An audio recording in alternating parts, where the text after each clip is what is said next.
Okay, everyone, let's talk about the concept of clearance. We are done with the concept of your volume of distribution. Let's talk about another concept that is included in your pharmacokinetics. It's about your clearance. Clearance.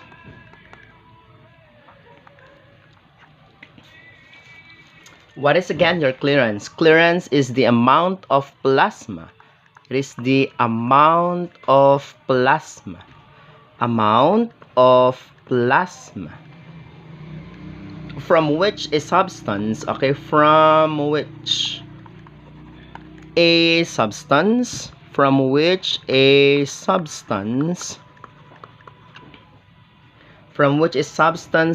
removed, a substance is removed per unit of time, per unit of time. Again, what is the definition of your clearance? Clearance is described as the amount of plasma. Notice that I did not say amount of drug, but amount of plasma. Remember, what is the unit of volume of your clearance? Its unit is, what is the unit? Its unit is volume per time, ml per minute, not drug concentration. Again, clearance is the amount of plasma. Okay, notice that I did not say amount of drug, but of plasma. What is the unit of your clearance? Volume per time, okay, ml over your minute, not of your drug concentration. Let's illustrate, class, okay? Let me illustrate what is a clearance para mas maliwanag po yan. See, this is a bucket of water, okay? This is a bucket of water. There are actually, that is a bucket of water. There are actually 6 drug particles, okay? 6 drug particles. This volume can be cleaned, okay? This volume can be cleaned by your kidney. Okay, it can be cleaned by your kidney. It can be cleaned by your kidney. And now, there's no more drug particles. Okay? In our image, first image po natin ito, we have bucket of water. There are 6 drug particles. It can be cleaned by your kidney. It can be cleared by your kidney. Okay, once it is cleared, there will be no more drug particles. Let's call this as your clearance.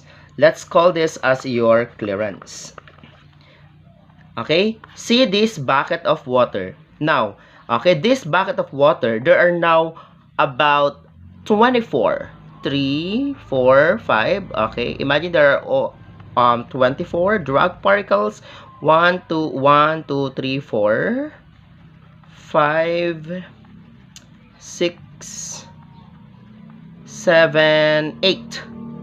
Okay, so that is a 24. Okay, see that bucket of water? There are 24 drug particles, not same amount of water.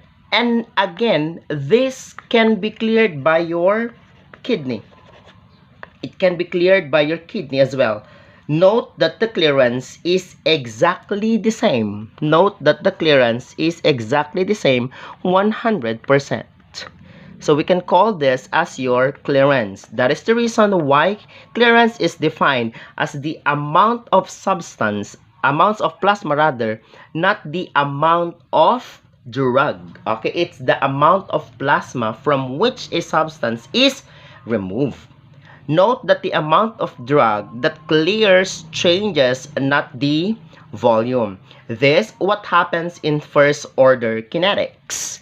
Okay, you have to remember that, class. You have to take note, class. Okay, you have to take note that the amount of drug that clears, okay, that clears changes, not the volume. Okay, changes, not the volume. This happens in first order kinetics. First order kinetics. But what is the importance of the concept of your clearance? What is the importance of the concept of your clearance? Through absorption and distribution, we filled up our body or bucket with drug. Okay?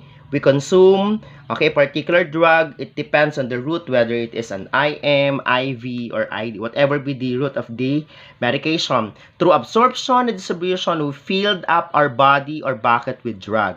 Now, you learn that the body will get rid of it through clearance. So, if you know about clearance, we know how much to give the patient to maintain certain plasma levels. So, what is the importance now of your clearance? Since through absorption and distribution, we filled up our body or bucket with drug, you learn that body will get rid of it through clearance. So, if you know about clearance, you know how much to give the patient to maintain certain plasma level. So, what is the importance of the clearance? Its importance is to calculate maintenance dose. To calculate your maintenance dose. How long to get into the steady state.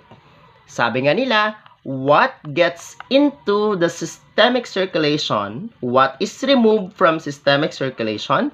So, for the steady state, for steady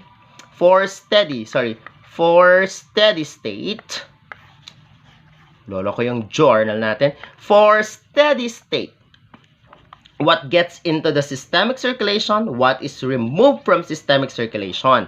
Okay, since the importance for steady state. For steady state. What is the importance of your clearance again? Importance is to calculate maintenance dose. Because through absorption, distribution, we filled up our body or bucket with drug. You learn that the body will get rid of it through clearance. So you know about clearance, you know how much to give the patient to maintain certain plasma levels. So what is the importance in order to calculate the maintenance dose? How long to get into the steady state? So what gets into the systemic circulation, okay, should also be removed from systemic circulation. So for steady state, what goes out must go in. Okay, what goes out? Okay, what goes out must go in. Must go in. What gets into the systemic circulation? What is removed from systemic circulation? So the question is, in order to calculate the maintenance dose, how long it takes to get into the steady state? So that depends on the half-life, which is a way of bringing that volume of distribution and clearance together. So your half-life will be discussed in the next video.